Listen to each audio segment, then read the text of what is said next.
اعوذ باللہ من الشیطان اللعین الرجیم بسم اللہ الرحمن الرحیم الحمد لأہلہ والصلاة علی اہلہا اما بعد۔ ماہ شعبان المعظم کی بہترین دعاؤں میں سے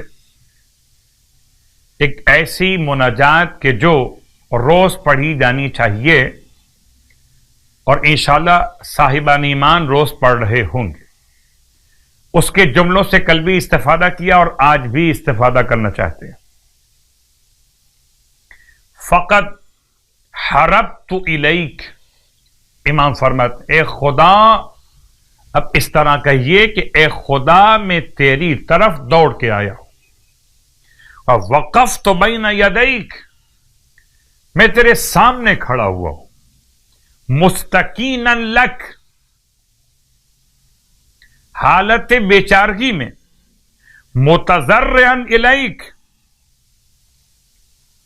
اور حالت گریہ و زاری میں، راجیا لما لدیک، اور اس امید پر جو تیرے پاس ہے وہ مجھے تو عطا فرما دے گا، اس امید کے ساتھ کھڑا ہو۔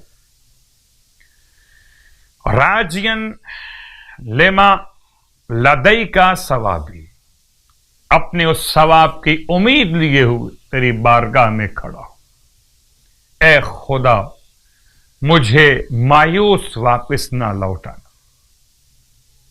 ماہ مبارک شعبان کی آج کی رات کی نماز یعنی کہ شب 23 ماہ شعبان، سرکار ختم یہ مرتبہ صلی اللہ علیہ وآلہ وسلم ارشاد فرماتے ہیں کہ اگر کوئی شخص 30 رکعت نماز بجا لائے، آج کی رات کی نماز 30 رکعت، 2 رکعت کر کے یعنی کہ 15 نمازیں، ورنہ اپنی نماز قضاء عمری جیسے نماز قضا واجب پڑھی جاتی، یا یہ مستحب نماز 30 رکعت۔ کس طرح پڑھنا ہے کہ ہر رکعت میں الحمد کے بعد سورہ زلزال کو 1 مرتبہ پڑھنا ہے۔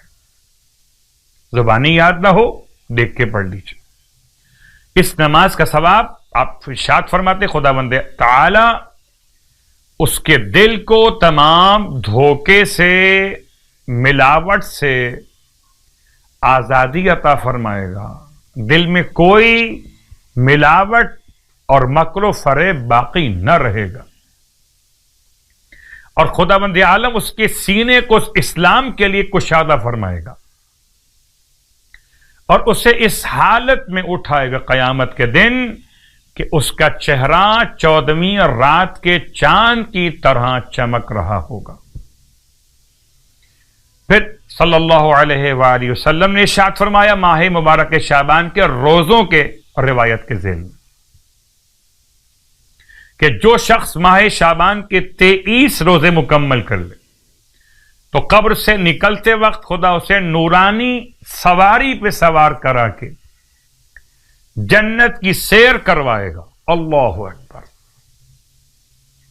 سواری نورانی ہوگی، سیر جنت کی ہوگی، ماہ شعبان کے روزے دار کا مقام۔ خدا ہم سب کو ماہ شعبان کے صیام اور قیام کی بامعرفت توفیق عطا فرمائے، الہی آمین۔